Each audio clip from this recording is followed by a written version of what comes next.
look to Venezuela, which announced this week it will drop the U.S. dollar in trade transactions.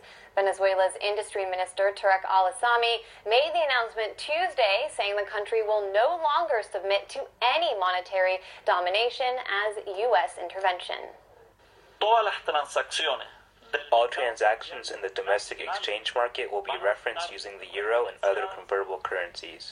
We return to the scheme of the euro. The best help they can give the people of Venezuela is that imperialism pulls its murderous and criminal claws out of the country and let us be free.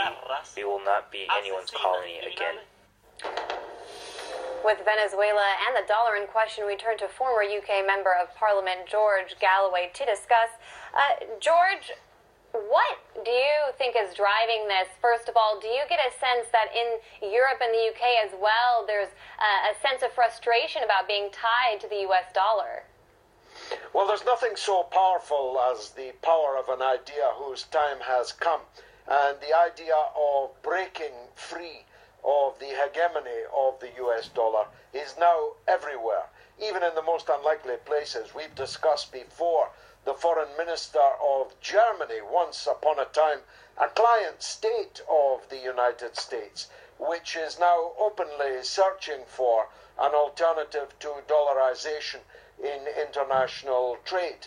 And this has spread, of course, farther and farther as the number of countries under sanctions and aggression of one kind or another at the hands of the US has literally multiplied. If you think about it, countries that are either sanctioned or threatened with sanction, why would they take the risk of continuing to rely on the US dollar, which is being used in such a politicized way? So Iran is under sanctions. Why would it trade in dollars, therefore?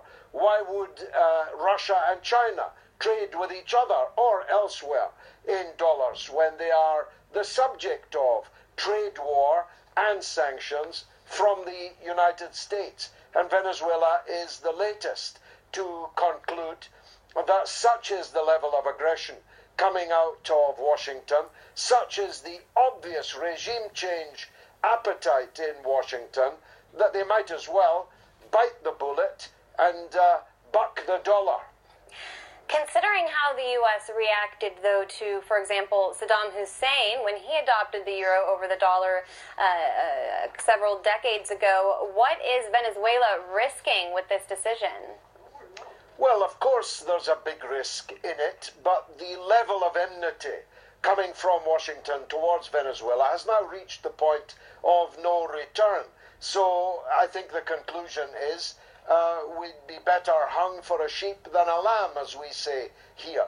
The people in Venezuela know that they are on the end of yet another US regime change operation. So they might as well stand up, do the principled thing, and like the Iraqi leaders and the Libyan, by the way, which also sought to break away from the dollar, they risk, of course, being overthrown.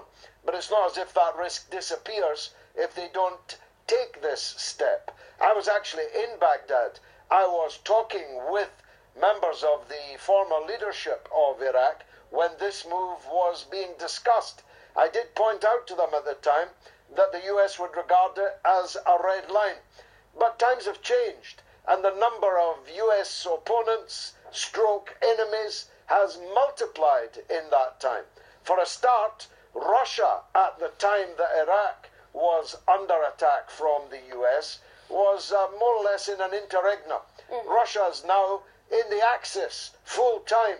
And so the number of countries and the importance of the countries in the crosshairs of United States hegemony has multiplied. And that, paradoxically, or if you like, in a contradictory way, has strengthened the hands of those who are on the end of American aggression. There's more of them. They're more important than they were before. And a lot of these countries, for example, Iran and Venezuela, produce oil, and the dollar is currently the standard currency used to trade that commodity, as well as, for example, gold. But do you think that could change? And if so, what would replace it? Well, if you're Iran under sanctions and you're selling oil to China, which is under trade war from Donald Trump. Why on earth would you trade in dollars? What do dollars have to do with it?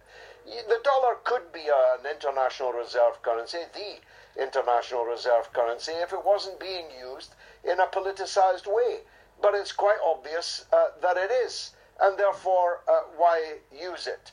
The Chinese currency is very important, very strong. Russia's relationship with China means that the ruble is a strong currency. India, which is under threat of sanction from the United States over buying Russian military equipment, is a rising superpower in the international economy. Again, why should any of them bother with dollars? All right, we'll leave it there for now. It's definitely a trend that is catching on worldwide. We'll see how long the dollar lasts then. Former UK MP George Galloway, thanks a lot.